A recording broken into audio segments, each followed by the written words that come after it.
Hello friends, जय हिंद, वंदे मातरम। Welcome back to our YouTube channel.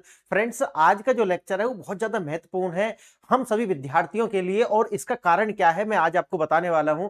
एक विद्यार्थी है जिसका नाम है अथर्व चतुर्वेदी, और ये बच्चा जो है ये है मध्य प्रदेश जबलपुर से। इसके द्वारा लगातार 2 बार नीट क्वालिफाई करने के बाद भी हमारी जो शासन व्यवस्था है वो इतनी ज्यादा लचर है। कहते तो हैं कि हम लॉ अबाइड सिटीजन है, लेकिन हम इसका फॉलो करते नहीं है। और यही एक उदाहरण देखने के मिलता है कि जो प्राइवेट सेक्टर है उसके द्वारा जो ईडब्ल्यूएस कोटा होना चाहिए था गरीब तबके के लिए, जो जनरल के लिए है, तो उसको भी उन्होंने क्या नहीं किया, नोटिफाई ही नहीं किया।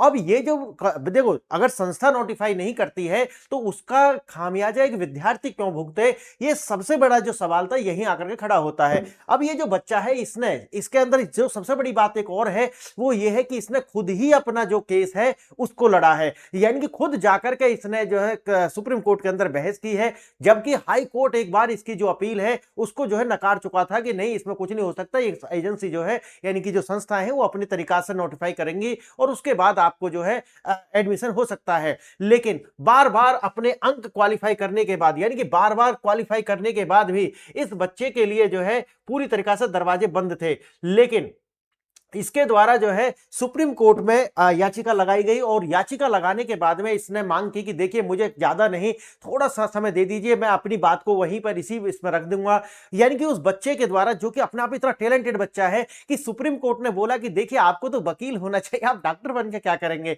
यानी कि उसने अपनी बात को इतनी ज्यादा प्रिसाइज तरीका से रखा कि जो जज थे वो 15 ही मिनट के अंदर उससे जो है राजी हो गए, और उन्होंने आदेश पारित किया कि देखिए ये जो इंस्टीट्यूशन है जो प्राइवेट सेक्टर के हैं, ये जितनी जल्दी हो सके इसको नोटिफाई करें और इस बच्चे के लिए जो है सीट खाली करके और इसको एक सीट देनी चाहिए। और तीसरा जो सबसे बड़ा इसके अंदर जो सवाल है वो ये है कि अनुच्छेद 142, जो कि एक तरीका से माना जाता है कि ऐसा ही है जैसा कि एक हमारी संसद कानून पास करती है, लेकिन ये भी आप जानते होंगे क्योंकि संसद सर्वोपरि है, इसीलिए यानी कि सर्वोच्च है, इसीलिए संसद के जो कानून है हमेशा जो प्रिवेल करेंगे किसी और भी कानून से। उदाहरण के लिए अगर स्टेट ने भी कोई कानून बनाया है और वैसा ही कानून अगर सेंटर ने बनाया तो हमेशा सेंटर का कानून ही प्रिवेल करेगा।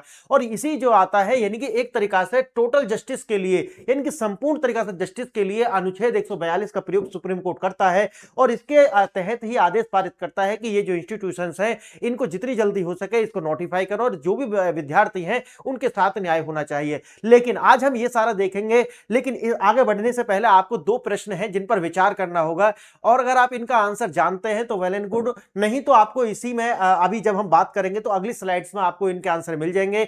अगर नहीं मिलते हैं, नहीं आपको उस तरीका से आप ध्यान दे पाते हैं, तो लास्ट में इन दोनों के जो आंसर है उनकी व्याख्या आपको स्लाइड्स पर दी गई है। आइए देखते हैं 2 प्रश्न कौन से हैं, प्रारंभिक परीक्षा के लिए महत्वपूर्ण हो सकते हैं। पहला प्रश्न है, भारत के संविधान के अनुच्छेद 142 के संदर्भ में निम्नलिखित कथनों पर विचार कीजिए।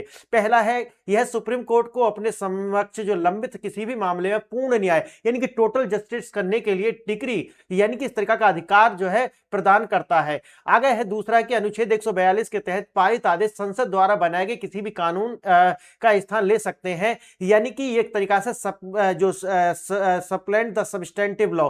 अब देखिए इसका आंसर मैं ऑलरेडी दे चुका हूं, अगर आपने यहां तक भी सुना है तो इसका आंसर आपको मिल गया होगा, लेकिन पूरा आंसर आपको व्याख्या के साथ आगे हम देने वाले हैं। और सेकंड क्वेश्चन है जिस पर आपको विचार करना है कि ये 103वें संविधान संशोधन, जिसके अंदर ईडब्ल्यूएस के लिए एक ईडब्ल्यूएस यानी कि जो इकोनॉमी वीकर सेक्शन है जनरल के अंदर, उसके लिए 10% का जो आरक्षण है उसकी विचार किया गया था। अब देखिए इसके अंदर आपको 2 स्टेटमेंट दिए गए, विचार करना है। यह राज्य को निजी शिक्षण संस्थान यानी कि सहायता प्राप्त और गैर सहायता प्राप्त, याद रखना, सहायता प्राप्त और गैर सहायता प्राप्त दोनों में आरक्षण का प्रावधान करने की शक्ति देता है। और दूसरा स्टेटमेंट है, यह आरक्षण अनुच्छेद 13 सब क्लाउज 1 के तहत आने वाले अल्पसंख्यक शिक्षण संस्थानों यानी कि माइनॉरिटी एजुकेशन इंस्टीट्यूशन पर भी लागू होता है। अब इन दोनों में आपको विचार करना है और बताना है कि इनमें से कौन सा सही है। अब हम आगे बढ़ते हैं और पहली स्लाइड पर जाकर के थोड़ा सा इसको संक्षिप्त तरीका से बताऊंगा, फिर विस्तार से इसको देखेंगे और फिर बाद में इसको समाप्त कर देंगे। आइए देखते हैं। 19 वर्ष का विद्यार्थी है जो नीट क्वालिफाई 2 बार किया और अपना केस जो है खुद जाकर के सुप्रीम कोर्ट में इसने बहस की और 142 के अनुच्छेद 142 के तहत जो है जो सुप्रीम कोर्ट के द्वारा इस तरह का वर्डिक्ट दिया गया कि देखिए न्याय के अंदर जो देरी है वो गलत है और इस बच्चे को जो है एडमिशन मिलना चाहिए। कि छात्र की जो कानूनी लड़ाई 530 अंक लगभग 2 बार इसने नीट क्वालिफाई किया, योग्यता के बावजूद भी जो निजी कॉलेज है यानी कि जो प्राइवेट सेक्टर के जो इंस्टीट्यूशंस, आप जानते हैं कि कितनी महंगी सीट बिकती हैं, उसी लालच में उन्होंने ये जो एक्ट बनाया गया था इसको नोटिफाई नहीं किया। और जब तक नोटिफाई नहीं करोगे तो आप देते रहिए कि भैया हमारे प्रशासन की देरी चल रही है, बहुत सारे कारण हैं और यही बड़ी समस्या है। हम कहते हैं कि देखिए हम करप्शन से लड़ लेंगे, लेकिन इस मानसिकता से कैसे लड़ेंगे, ये बहुत बड़ा सवाल है। आइए देखते हैं। आरक्षण अधिसूचित न होने के कारण जो है उसका एडमिशन नहीं मिलता है उस बच्चे को। हाई कोर्ट से याचिका, यानी कि हाई कोर्ट जब ये जाता है तो इसको जो है इसकी याचिका खारिज कर दी जाती है और कह दी जाती है कि देखिए इनको बहुत सारे कार्य होते हैं, प्राइवेट इंस्टीट्यूशंस जो है ये धीरे धीरे अपने हिसाब से लागू कर देंगे, क्योंकि टाइम बाउंडेशंस तो थी नहीं। आगे देखेंगे। सुप्रीम कोर्ट ने नेशनल मेडिकल कमीशन को जो है 1 सप्ताह का जो है समय दिया और उन्होंने कहा कि देखिए इस बच्चे का जो एडमिशन है उसको सुनिश्चित किया जाना चाहिए। आगे देखेंगे। सुप्रीम कोर्ट में मात्र 10 मिनट के अंदर ही इस बच्चे ने अपना जो तरीका है यानी कि अपने विचारों को इस तरीका से रखा कि 10 मिनट के अंदर जो है सुप्रीम कोर्ट इससे बोलने लगा कि आपको तो जो है एक वकील होना चाहिए, आप कहां पर डॉक्टर वगैरह बनने जा रहे हैं। आइए देखते हैं। 142 की जो शक्ति है सुप्रीम कोर्ट को प्रदान करती है, जिसके तहत सुप्रीम कोर्ट जो है एक टोटल जस्टिस कर सकता है और यह जब होगा जब नीतिगत देरी हो, यानी कि किसी भी तरीका से नीतिगत देरी होती है। आप याद होगा आपको कि तमिलनाडु की सरकार पहुंची थी सुप्रीम कोर्ट इसको लेकर के कि देखिए राज्यपाल जो है वो वीटो कर लेता है हमारे बिल्स को और कभी भी वो कानून नहीं बन पाते या फिर उनको राष्ट्रपति के पास भेज देता है। अब उन्होंने कहा कि देखिए आप ऐसा कर दीजिए कि एक समय सीमा निर्धारित कर दीजिए जिसमें अगर आप एक निश्चित सीमा में राष्ट्रपति हो या राज्यपाल हो अगर वो इस पर अनुमति नहीं देते हैं तो बिल पारित माना चाहिए और इसको जो है कानून की शक्ल दी जाए। लेकिन बाद आप जानते हैं कि इसको जो है 142 के तहत पहली बार इस पर निर्णय दिया गया था कि हाँ ऐसा होगा, लेकिन बाद में जब राष्ट्रपति के द्वारा प्रश्न पूछे गए तो फिर बाद में इसको खत्म कर दिया गया और अभी वही व्यवस्था चल रही है जो पहले थी। आइए देखते हैं। और थोड़ा सा 103वां संविधान संशोधन 2020 में लाया गया था और यह 10% आरक्षण की व्यवस्था करता है जो सामान्य श्रेणी के बच्चे हैं उनके लिए। सरकारी देरी का खामियाजा छात्र क्यों भुगते हैं, यह बड़ा स्टेटमेंट सुप्रीम कोर्ट के द्वारा दिया जा रहा है। और आप याद रखना जब से सुप्रीम कोर्ट के नए सीजीआई आए हैं सूर्यकांत जी, उनके द्वारा आने के बाद में आप देखेंगे कि सुप्रीम कोर्ट जो है ना अब वो टेस्ट मैच नहीं खेल रहा है, यानी कि आप सोचिए उसको T20 भी नहीं खेल रहा है, वो खेल रहा है T10, यानी कि लगातार चौके छक्के लगा रहा है। यानी कि किसी तरीका की कोई भी तरीका का मुखौटा वो नहीं पहने हुए हैं। जिसको लताड़ना है चाहे वो एमएनसीज हो या भारत की जो सरकारें हो, थड़ाथड़ वो लताड़ रहे हैं। राष्ट्र के जो मुद्दे हैं उनको एकदम आगे लेकर के चल रहे हैं।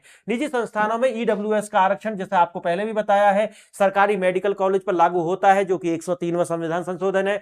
निजी गैर अल्पसंख्यक कॉलेज जो है उन पर लागू होता है जनहित अभियान बनाम भारत संघ 2022। और अल्पसंख्यक माइनॉरिटी जो है याद रखना निजी गैर अल्पसंख्यक पर होता है लेकिन अल्पसंख्यक माइनॉरिटी जो इंस्टीट्यूशंस हैं उन पर लागू नहीं होता। संवैधानिक जो अपवाद है इसे आप कह सकते हैं उनको छूट है। क्लियर है मेरी बात। आइए थोड़ा सा विस्तार से इसे देखते हैं। अब दोनों प्रश्नों के आंसर आपको मिल चुके होंगे लेकिन फिर भी आगे आपको इसका पूरा का पूरा आंसर मिल जाएगा। लास्ट वाली स्लाइड पर अच्छे से व्याख्या दी गई है। आइए 19 साल का छात्र है जो मैंने आपको शुरू में बताया कि नाम है अथर्व चतुर्वेदी, जबलपुर से मध्य प्रदेश से है। नीट जो है परीक्षा क्वालिफाई 2 बार की, 530 से अधिक अंक लेकर के आए। उसके बाद भी जो है मेडिकल कॉलेज ने हवाला दिया कि देखिए हमने अभी नोटिफाई नहीं किया है इसलिए हम बाध्य नहीं है कि आपको एडमिशन दे पाए और राज्य सरकार द्वारा जो है अधिसूचना नोटिफिकेशन जारी नहीं करी गई है। न्याय के लिए संघर्ष का सफर जो है वहां से शुरू होता है। जैसा मैंने आपको बताया कॉलेज में ईडब्ल्यूएस कोटा देने से मना कर दिया।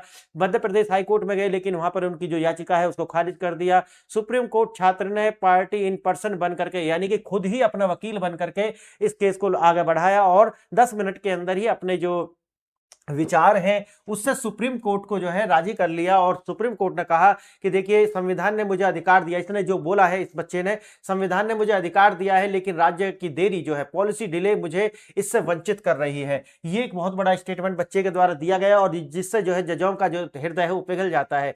जजों ने तर्क से प्रभावित होकर कहा कि तुम्हें डॉक्टर नहीं वकील होना चाहिए, जो मैंने आपको शुरू में बताया था। बिना किसी वकील के एक छात्र ने देश में सबसे बड़ी अदालत को जो है अपने आप से राजी करा लिया और एक बहुत बड़ा संकेत है। अनुच्छेद 142 का प्रयोग, कोर्ट ने अपनी असीम शक्तियों का उपयोग किया, 7 दिन के भीतर छात्र को मेडिकल सीट जो है वो आवंटित की जाए, ऐसा निर्देश जो है सुप्रीम कोर्ट के द्वारा लिया गया।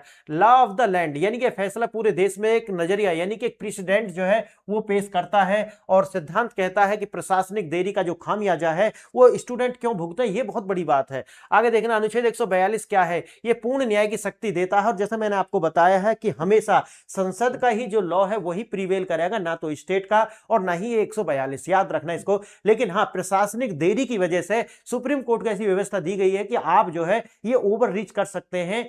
तो ये जो आर्टिकल 142 है ये टोटल जस्टिस के लिए बाध्य करता है या कहिए कि अनुमति देता है सुप्रीम कोर्ट के लिए। और इसके अंदर 3 तरीका के जो है वो आते हैं, 3 तरीका से न्याय कर सकता है सुप्रीम कोर्ट। देखिए, पहला है, अगर बाधाएं आती हैं यानी कि प्रोसीजरल डिले अगर किसी तरीका से होता है तो उसको दूर करने के लिए सुप्रीम कोर्ट आर्टिकल 142 का प्रयोग कर सकता है। दूसरा उद्देश्य है, वादी, वादी मतलब है जो बच्चा जाता है या जो भी जाता है सुप्रीम कोर्ट में अपना केस लेकर के तत्काल पूर्ण राहत देना, जैसे इस बच्चे को दी गई है उसी तरीका से इसका दूसरा जो मोटिव है यानी कि 142 का वो ये है कि तत्काल न्याय जो है उसको दिया जाए। और तीसरा सबसे महत्वपूर्ण, यह आदेश पूरी भारत के ऊपर यानी कि टोटल टेरिटरी के ऊपर जो है लागू होता है। तो ये 3 बातें याद रखने की हैं कि ये सिर्फ ऐसा नहीं कि सुप्रीम कोर्ट ने दिया तो मध्य प्रदेश के लिए नहीं, अब ये पूरे भारत के लिए है। तो ये अपना आप में बहुत बड़ी बात है। सुप्रीम कोर्ट ने कहा है कि भाई देखिए, कंप्लीट जस्टिस जो है करने के लिए कोई भी आवश्यक डिग्री या आदेश पारित करने की जो शक्ति है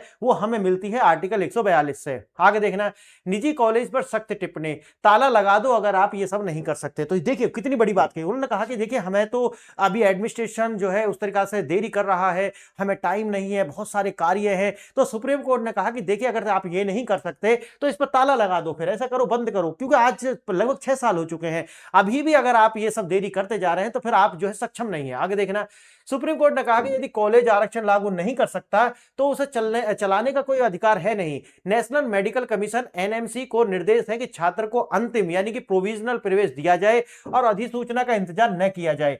और शिक्षा माफिया और मनमानी करने वाले निजी संस्थानों को एक 72 जो है कड़ा आदेश है कि देखिए पैसा में सीट बेची जाती है और इसीलिए ये सब डिले देखने के लिए मिलता नहीं। तो अभी इतना टाइम हो गया है, आपको इसको नोटिफाई करना चाहिए था। आगे देखना, 103वां संविधान संशोधन आप जानते हैं कि 2019 के अंदर आया था। अनुच्छेद संविधान में अनुच्छेद 15 यानी कि आर्टिकल 15 सब क्लाउज 6 और आर्टिकल 16 सब क्लाउज 6 जोड़े गए थे। आर्थिक रूप से कमजोर बच्चों के लिए जो है वो आपको 10% के आरक्षण की व्यवस्था करता है। यह जाति आधारित नहीं है बल्कि आर्थिक आधारित है, यानी कि अगर आर्थिक रूप से कमजोर हैं उनके लिए व्यवस्था है। अगर आप थोड़ा सा और इसको थोड़ा सा प्रिसाइज तरीका से देखें तो ये सरकारी शिक्षण संस्थान, निजी सहायता प्राप्त संस्थान, निजी गैर सहायता प्राप्त सरकारी संस्थान, यानी कि अगर देखा जाए तो सरकारी शिक्षण संस्थानों पर देखा जाए तो यह लागू होगा, निजी सहायता संस्थानों पर भी लागू होगा, निजी गैर सहायता प्राप्तों पर भी लागू होगा, लेकिन अल्पसंख्यक शिक्षण संस्थान जो है उन पर यह लागू नहीं होगा। ये मैंने आपको शुरू में बताया था कि इसको जो है एक्सेप्शन की तरीका से देखा जाए। आगे देखना, जनहित अभियान बना भारत संघ 2022, इस केस में 103वें संशोधन में वैधता जो चुनौती दी गई, सुप्रीम कोर्ट ने 3-2 के बहुमत से, याद रखना यानी कि 5 की बेंच थी जिसमें से 3 जो लोग जज थे वो इसके पक्ष में थे और 2 जो है इसके पक्ष में नहीं थे। आरक्षण संवैधानिक ठहराया, कोर्ट ने स्पष्ट किया कि निजी कॉलेज में ईडब्ल्यूएस कोटा लागू करना वैध है, इसीलिए एससी एसटी ओबीसी को इस कोटे से बाहर रखना भेदभावपूर्ण नहीं क्योंकि उनके पास पहले से ही आरक्षण है। यानी कि ये भी तो दलील दी जा सकती है ना कि देखो ईडब्ल्यूएस का आरक्षण तो उन्हें भी मिलना चाहिए। तो उन्होंने कहा कि देखिए पहले से इसकी व्यवस्था है, इसीलिए ज्यादा इस पर आपको परेशान होने की आवश्यकता नहीं है। सिस्टम की विफलता किसी नागरिक के अधिकारों को छीन सकती है, नहीं छीन सकती, इसीलिए सुप्रीम कोर्ट ने कहा कि यह अधिकार आप नहीं छीन सकते और इसकी व्यवस्था जो की है। अब देखिए दोनों प्रश्नों के जो आंसर आपको मिल गए हैं, केवल एक सही है। अनुच्छेद 142 मूल कानून यानी कि जो सब्सटेंटिव लॉ का स्थान नहीं ले सकता, जो मैंने आपको शुरू में बता दिया है। और दूसरा प्रश्न था उसका एक ही सही है, यानी कि यह अल्पसंख्यक संस्थानों पर लागू नहीं होता, जो कि मैंने 2 से 3 बार आपको बता दिया। और ये आपको जो है महत्वपूर्ण है अपना जो प्रीलिम्स के अंदर, खासकर या स्टेट हो या फिर यूपीएससी हो। अब यही है कि अगर आप मेरे साथ जुड़ना चाहते हैं, जीएस की और अच्छे से तैयारी करना चाहते हैं, तो आप जाइए और मेरे टेलीग्राम से जुड़ जाइए। और मेरी एक ऐप है जो iOS और आपको इस पर भी मिल जाएगी, एंड्रॉइड पर भी, PRS ऑफिशियल, आप जाकर के उसको डाउनलोड कर लीजिए। छोटे छोटे से कोर्स उस पर है, PDF है उसके ऊपर। पढ़ाता तो मैं यहाँ पे हूँ, लेकिन अधिकांश आपको PDF वहां से मिल जाएंगे और 400-400 450 रुपए की है। 2-2 साल तक आप एक्सेस करके डाउनलोड करके अपने उसमें रख सकते हैं उसे। आप देखिए, ये सब आप लेकर के हमको सपोर्ट कर सकते हैं। और टेलीग्राम ज्वाइन कर लेना, जहां से आपको, क्योंकि ये एक चैनल नहीं, कई सारे चैनल्स हैं, तो मैं अलग अलग वीडियो डालता रहता हूं, सारी वीडियो आप एक्सेस कर पाएंगे फ्री में। तो आप टेलीग्राम से जुड़ जाएं। यूट्यूब सब्सक्राइब आप कर लें, अभी आप देख रहे हैं, तुरंत आगे जो अपडेट आपको मिलती रहेगी। और व्हाट्सएप से भी अगर आप जुड़ सकते हैं, यहां पर हम जो है, अगर आपकी अपनी कोई निजी प्रॉब्लम भी है एग्जाम को लेकर के, तो आप मैसेज करेंगे तो मैं आपको अलग तरीका से यहाँ पर जो है आपका उत्तर दे दूंगा। तो ये हमसे जुड़ने के तरीका है, आप इससे जुड़िए। और मेरा नाम है प्रताप, और आप मुझसे जुड़े इसके लिए बहुत बहुत धन्यवाद। आपने